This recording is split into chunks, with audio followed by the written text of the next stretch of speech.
So I'm back here with another product review. This time it's the buttons from Hansshow. It has 5 buttons on the left and 5 buttons on the right. Each button has 2 functions. So if you go up, it does one function, and going down, it does a separate function. The center part is a dial that adjusts the fan speed or the temperature. So if you press once, it will change the fan speed. Press it again, it will change the temperature.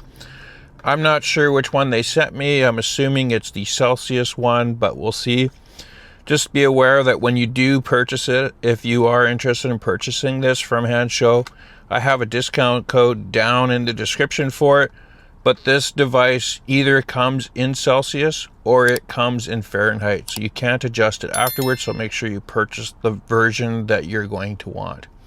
Now, it does come with these brackets, and all we're going to do is wrap this bracket around the monitor in the back and snap it into place, and that will hold it there. It does have these 3 little clips, ledges right here that you can see, and that's basically it. It's got some rubber on the edge here to protect your monitor, and if you ever do need to take it off, there's just a little lever right there that you press, and then you can pull it apart.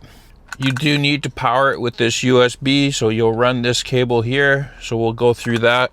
Like all the other devices, like the screen or the rear screen, it does have to communicate with the computer.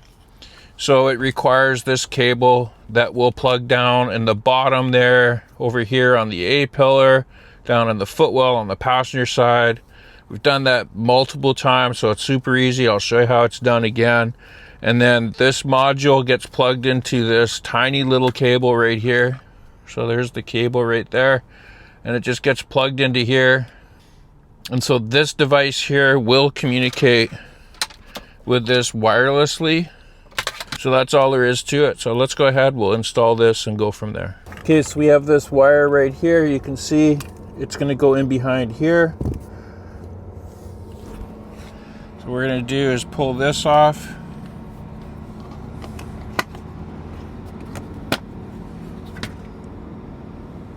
And then we're going to pull this piece off.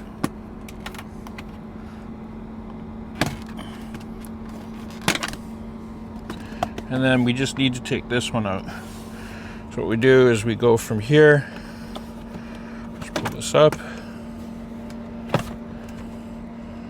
And there we go.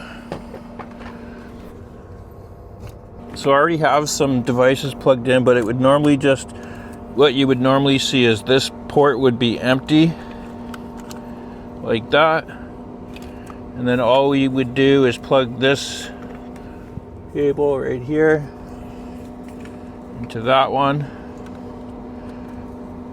Make sure it clicks. And because these are,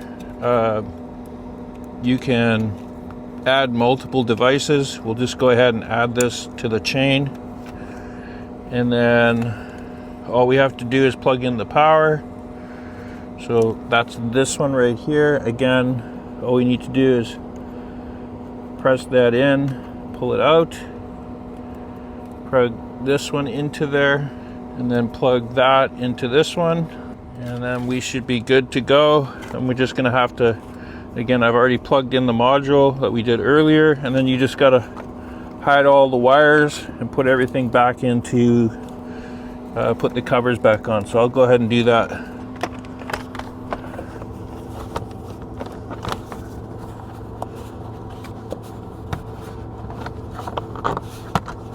Like I said, we just put this back, and then we just have to put these 2 pieces back, and then we're ready to go. There we go, it's back together. So let's go ahead and I'll show you. So this, again, I've got this set up. I've got the wire plugged in just so I have it easier to do. And let's go ahead and we'll go ahead and install this. So we'll have this open like this. We'll put it around. And then you want to make sure that it's not in place like that. You just want it, because you want to have it tucked in behind. So this is where it's going to finally end.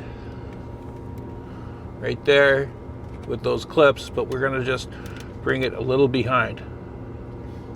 And then I can't do this with two hands, so then I'm just gonna knock that over and clip it into place.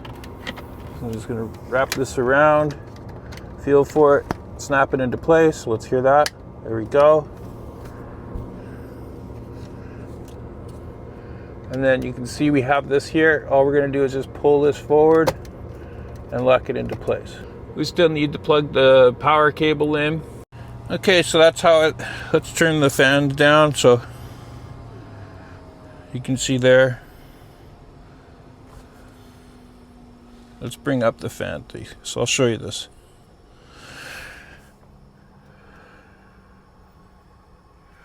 Okay, so you can see that it says 0 for fan right now. If you press it, it's going to say the temperature is low. That's what it's there. But if we go ahead and we change the temperature to 21 degrees, communicates directly with the computer, but it does not, the computer doesn't pass that information to the monitor.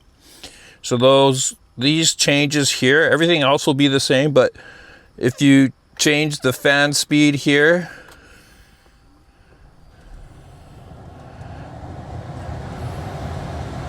so right now I have it set to 10, but it's 6. But if you change it on the screen, because this communicates to the computer and then the computer tells what this is, you'll see that when I make the changes on the screen, it makes the changes on the buttons, but they don't go the other direction. So just be aware of that. It's something, I don't think they say anything about it, but it's common. Their rear screens do the same thing. So it's just a restriction with this device talks directly with the computer, but the computer does not send that information to the monitor. Whereas when this monitor changes the settings for the computer tells it what the settings are. So that's just one thing to be aware. But it's pretty cool. I'll show you these buttons. So we've got the 5 buttons over here. So again, some of these buttons are particular to the Highland, but we'll go through them anyway. So this one here, if you press down, it opens the front right door. So you can see that it opened, and I'll go ahead and close that. And if you press up, it'll open the rear passenger door. So if you press down, it opens the rear back door. And I'll show you something that I've added to my car that makes it more functional.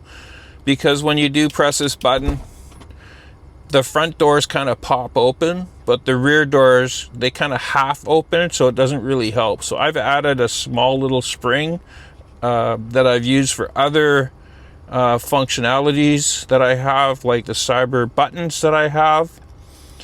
And then, yeah, so I'll show you that as well. This one here is the turn signals, so we'll show you that. So it's down is left, up is right. If you press it again, it'll stop. So again, the left is always the down, so this will put it in park, which you already are. If we press up, it'll turn on the hazards. Once again, up. We'll do this one later, but this one here, down goes into drive, which I'm in the passenger seat, so it's not going to do anything. Going up will go into reverse, same problem. So over here, the left says it is the frunk, so let's go ahead. And then you can see my frunk is opening. If I press it again, the front will close. And you can see that on the screen as well. If you press up, that will be the rear. So that'll be the trunk.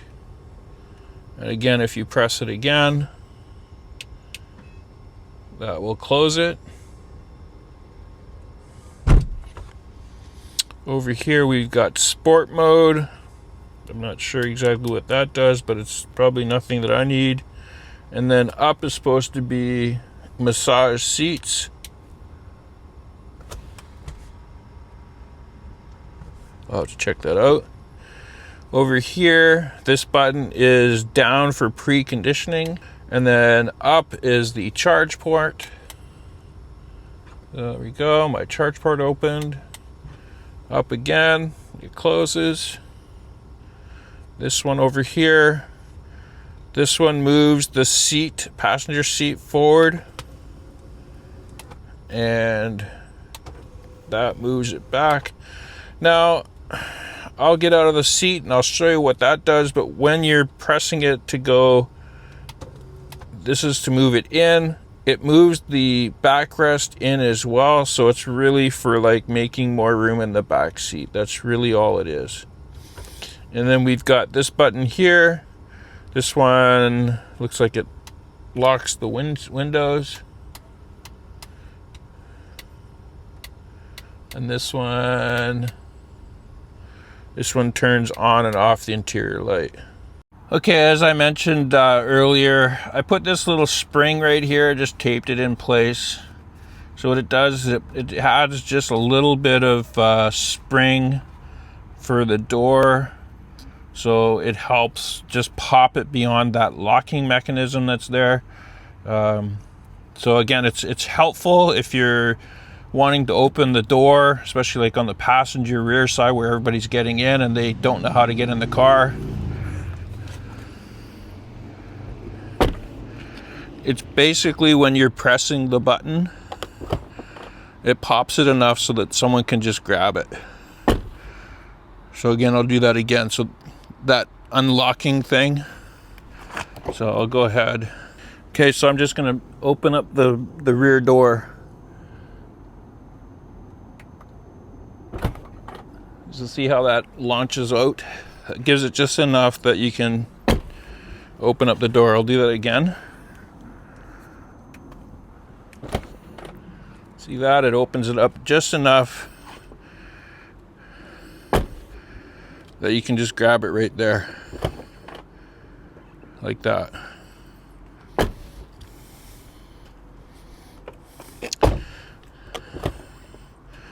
Again, it's just a little spring down by the latch.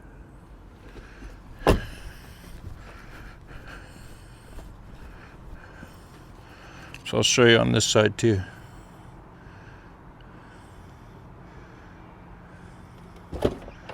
So it just gives it enough so that then they can just grab it there. And that spring is like right here. So it's not a very big spring. It's just held in there with tape. You can buy this at like Ace Hardware or any of that type thing in their hardware section. Okay, so I noticed that there's a little red light here. It's hard to see, but just tells you that there's power to it. Again, for me to change the gear to go drive or reverse, I can use this, or I can press this to go to park. So all that function is down here now as well. So I can go to drive. So let's go ahead, go drive. I can go reverse. I can go park. I can turn on the hazards. Again, you do need to press the brake for those gear changing pieces. Okay, so that was a pretty simple install. Again, there's a few that are pretty helpful. If you are a Uber driver, it'd be pretty nice to be able to open up the passenger front and rear doors with a button, because a lot of people still don't know how to open up the doors. The other function, opening and closing the frunk or trunk, that's pretty useful. Again, if you're an Uber driver, the button to move the seat forward and back, let me show you that from here. It moves the seat forward at the top and bottom, and you just gotta be careful because I have busted a mirror up here and it did stop, and but you can make it go forward. And then if you press to go back. So it does give a lot of space back there, but it does move the seat back. I also have a button on the side of the seat. This one right here that I normally have, like right here. So it does the backrest, back and forth. And then I can move the seat forward and back as well. If you're interested in purchasing this device, I have a link to the device down in the description from Hansshow. Use my discount code BC Tesla Guy. That will save you a few dollars, and you can use that for any devices that they're selling.